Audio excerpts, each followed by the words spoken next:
Hello there, this is Bibi Cameron, and today I'm passing by to share an alternative project using Alyenew stamps, coordinating stencils, inks, and also acrylic markers.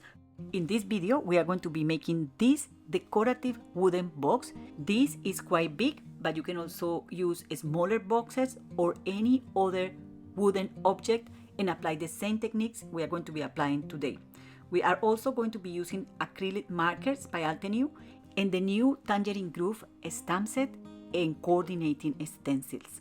When I saw this image, I actually was inspired to create this because I thought in a hamper, and this could be the box, and I can put anything inside like wine, biscuits, sweets, all that kind of stuff, and the recipient can use the box after for something else. So the first thing you are going to need is a wooden box in any size. It could be also a wooden frame or any wooden object. This box measures 30 by 20 by 13 centimeters. Then I'm going to add masking tape around the edges of the box lid. Next, we are going to need a light color of acrylic paint, and we are going to apply this all over the surface we are going to be working on. We are not diluting the paint with water, it's just acrylic paint. And I'm also going to add a little bit of white acrylic paint to create that effect of paint strokes. Now we can allow this to air dry, or we can also use a heat tool to speed the drying process. And to ease the stamping, I'm going to remove the lid of the box. And something very important here is that the lid of the box has no support in the center. So if you are going to stamp over and make pressure, the wood is going to bend and you are going to have a partially stamped image. So I decided to use the lid of the stamp wheel, also using this Alyenew pigment ink that is oil based, and I'm going to press the lid of the box against the stamp as I'm doing there. And I'm applying lots of pressure here, and I took my time to make sure that I will transfer that image on that wooden panel. The stamping is not 100% perfect, but it's okay for what we are going to be doing today. I remember that I have these acrylic blocks that are actually for stamping, and they are very thin, so you can see that they bend with easy. So I decided to grab this one, and if you see there, I can bend the block, and that will allow me to stamp that image a lot easier. If you don't have an acrylic plate like this, you can use a piece of thick acetate to press the stamp against the wood and get a better stamped image. I use the plates of the die cutting machine to stamp large images, but this is not the case. Those plates are too thick. Now we are going to use the stencils just like if we use them on paper, and we are going to hold the stencils in place using tape. And now we are going to use acrylic markers to add color to the image. You could do this without the mask or the stencil, but the stencil makes the work easier and faster, just because you don't have to worry about going out of the lines, especially in those really little crannies or areas of an image. And you might not be able to see there, but what I'm doing is to apply the marker in some areas. I allow the areas to dry a little bit, and then I apply the marker again. So we are going to remove the mask, and we want the paint to look very opaque. So it's not translucent, you can barely see the stamped image. While this dries completely, I'm going to add color off camera to the other image, and this is done. It doesn't really matter which acrylic paint or acrylic marker color you use, as long as they are light colors. And that's essential for the next step, because in the next step we are going to be applying inks over this acrylic paint, and if it's too dark you won't be able to see the ink much. And another thing that I want to say is that don't worry about perfection. Acrylic paints are very forgiving, and this is going to be completely transformed. Even if you just color this patchy, don't worry about it. You just need to make sure to cover the image with a thick layer of the paint, just to prepare the image for the next step, right?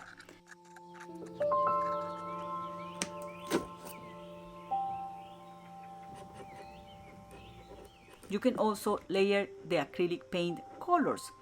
They behave completely different than watercolors, in which it's recommended to start from light to dark. In here, you can start from dark to light. It really doesn't matter. As I said, it's a medium that will allow you to play a lot. So for example, I applied white acrylic marker, and then on top I added some pink marker colors, just to create the illusion that this is hand painted or it has been painted with a brush, but we are not using a brush, and you know that. I was very excited about adding colors to the oranges. I really didn't have idea what I was going to do. There is no an orange marker in the acrylic markers set, so I decided to try to mix some colors, but as you see there, it was chaos. It doesn't matter, I used a little sponge to try to blend that out. It didn't work. It's okay. You will see how forgiving is this. So I just apply a thick layer of the yellow marker again over that to try to cover that up. It really doesn't matter. This was done and ready for the next step. The acrylic markers are opaque, and I want to add vibrancy to that medium. So we are going to use Alyenew fresh inks over the acrylic paints. And I'm using the stencil, and I haven't cleaned the stencils because I want to avoid the fatigue. I will be doing that at the very end. So you see me using green, blue, black, different ink colors to increase the color intensity and also vibrancy. There is no need for me to give you a list of colors. All you need to know is that the fresh ink color that you need to choose to apply over the acrylic paint needs to be darker than that color and a lot more intense. So for instance, you are using yellow acrylic paint, very dull, very opaque. On top, you can apply orange, red, purple, brown, and you will create an orangey color. And depending how you apply these other inks, I'm applying them around the edges and also where the images intercept to add that effect that there is a shadow in the area. And in that way, you also add a little bit of volume, and that's like magic. This is for me very hard to explain, but it's so easy. For example, if we have a green shade, we can add dark blue. Like I use sapphire a lot from the Alyenew fresh inks because it's a blue color that can easily blend with green, creating really nice shades. So that's an example. You can use black over green, you can use brown over green, purple over green. The sky's the limit. There is no limitation of color. I'm also using mini blending brushes, and I think it's called micro blending brushes or the very small or detailed brushes. And if you see me there, I'm adding the ink like if I was painting. So I'm adding strokes of that ink over the oranges, and that changed the whole picture. And this is good enough to keep going or to move to the next step, but I decided to rescue the stamped lines that were covered with the acrylic markers and the inks. And this is very risky here because I could completely spoil the image, and I could face two options. Just keep going or cover the whole thing with acrylic paint and do the whole thing again. So I have to admit that there is some kind of bravery in doing this because the chances of spoiling the artwork at this stage are very high. So you can skip this. You can skip it, or you can just be brave and try and experiment and make a mess and make mistakes, and it's fine. Like that image turned out really good. But for this one here, it wasn't the case. The image is a little bit offset, and I'm not going to be bothered about it. Another thing you can do is to use a microfine tip marker or pen to rescue the stamped lines that we covered with the acrylic marker and the inks. But I'm not really that good at drawing, so the stamp for me was necessary.